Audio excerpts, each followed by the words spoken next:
বিএনপির চেয়ারপারসন ও সাবেক প্রধানমন্ত্রী বেগম খালেদা জিয়া মারা গেছেন। ইন্না লিল্লাহি ওয়া ইন্না ইলাইহি রাজিউন। মঙ্গলবার সকাল 6টায় রাজধানীর এভারকেয়ার হাসপাতালে চিকিৎসাধীন অবস্থায় তিনি শেষ নিঃশ্বাস ত্যাগ করেন।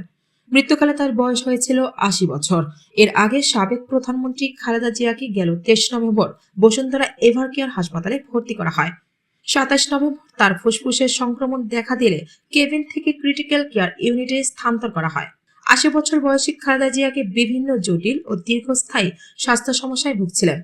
এর মধ্যে রয়েছে লিভার সংক্রান্ত জটিলতা, কিডনি সংক্রান্ত জটিলতা, হৃদরোগ, উচ্চ রক্তচাপ, ডায়াবেটিস, আর্থাইটিস ও ইনফেকশনজনিত সমস্যা। বেগম খালেদা জিয়া ১৯৪৬ সালের ১৫ই অগস্ট দিনাজপুর জেলায় জন্মগ্রহণ করেন। তার বাবা ইস্কান্দার মজুমদার ও মা তৈয়বা মজুমদার।